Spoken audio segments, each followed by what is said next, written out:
Eh, Baik, Assalamualaikum warahmatullahi wabarakatuh. Pada kesempatan pagi ini kita akan membahas mengenai materi rehabilitasi dan rekonstruksi pasca bencana. Materi ini merupakan salah satu materi yang ada di RPS untuk mata kuliah manajemen bencana di Fakultas Kesehatan Masyarakat Universitas Andalas untuk program studi ilmu kesehatan masyarakat.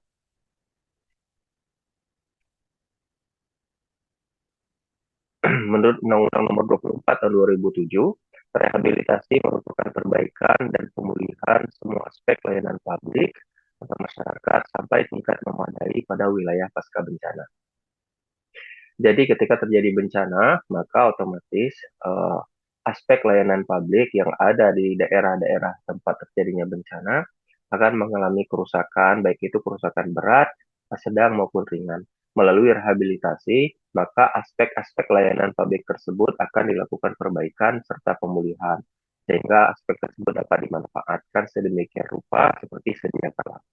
Sasaran utama dari rehabilitasi ini adalah yang pertama adalah normalisasi berjalannya secara wajar berbagai aspek pemerintahan dan kehidupan masyarakat, seperti pada kondisi sebelum terjadi bencana. Seperti yang tadi telah saya sampaikan bahwa segala aspek harus dapat dimanfaatkan sedemikian rupa seperti sebelum terjadinya bencana.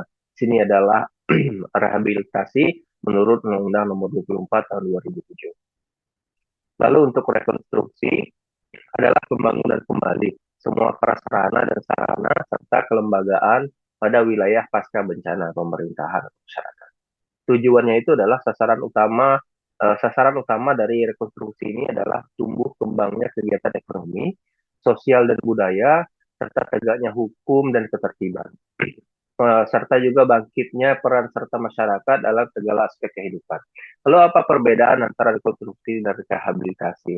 Rehabilitasi adalah perbaikan, rekonstruksi adalah pembangunan kembali.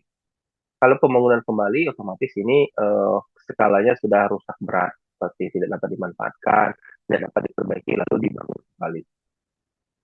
Ini adalah kerangka rehabilitasi dan rekonstruksi bencana, ada tim kaji cepat dan tim asesmen. Tim kaji cepat ini adalah gunanya untuk tanggap darurat. Ketika terjadi bencana, maka tim kaji cepat ini akan bekerja secepat mungkin untuk mengatur bencana tersebut. Sementara tim asesmen ini adalah yang berfungsi untuk rehabilitasi dan rekonstruksi. Adapun tahapan-tahapan yang akan dilaksanakan yaitu pertama adalah melakukan kajian kebutuhan pasca bencana. Jadi semua aspek-aspek yang akan digunakan kebutuhan pasca bencana akan dikaji pada tahapan ini.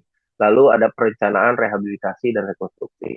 Nah, setelah dikaji, maka akan dibuat sebuah perencanaan rehabilitasi dan rekonstruksi sesuai dengan keadaan yang ada di lapangan pasca bencana. Lalu pelaksanaan rehabilitasi dan rekonstruksi. Setelah direncanakan, maka akan dilaksanakan rehabilitasi dan rekonstruksi di daerah bencana tersebut. Lalu untuk ruang lingkup rehabilitasi dan rekonstruksi ini ada banyak sektor yang terdampak bencana. Untuk kesehatan masyarakat itu kita lebih fokus ke sektor sosial, yaitu pada subsektor kesehatan. Disinilah peran serta kesehatan masyarakat dalam penanganan pasca bencana, rehabilitasi dan rekonstruksi pasca bencana, di mana tim kesehatan akan bermanfaat pada sektor ini. Kita akan lihat apa saja yang dapat dilakukan oleh kesehatan masyarakat. Nah, untuk lingkup kegiatan rehabilitasinya itu sendiri, untuk kesehatan masyarakat itu dapat bermanfaat pada pemulihan sosial dan psikologis. Ketika terjadinya sebuah bencana, otomatis masyarakat yang terdampak akan mengalami gangguan psikologis akibat adanya bencana tersebut. Nah, pada tahap rehabilitasi, maka pemulihan harus segera dilakukan. Lalu ada juga untuk pelayanan kesehatan. Masyarakat yang terdampak dari bencana, otomatis kesehatannya akan terganggu secara tidak langsung, baik itu dari sisi lingkungan, udara, dan lain-lain. Maka pelayanan kesehatan harus segera dilaksanakan untuk melakukan rehabilitasi terhadap dampak dari bencana tersebut. Sementara untuk lingkup kegiatan rekonstruksinya ada banyak. Salah satunya adalah ada pembangunan kembali sarana dan prasarana, pembangunan kembali sarana sosial masyarakat, pembangunan kembali sarana sosial budaya masyarakat, dan lain-lain. Untuk koordinasi, hambatan, dan permasalahan yang akan dilaksanakan.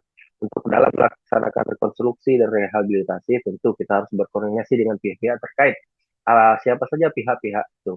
Pihak-pihak tersebut yaitu Dinas Pekerjaan Umum, Dinas Perumahan dan Kawasan Permukiman, Dinas Kesehatan, Dinas Sosial, Dinas Lingkungan Hidup, maupun dinas-dinas lain.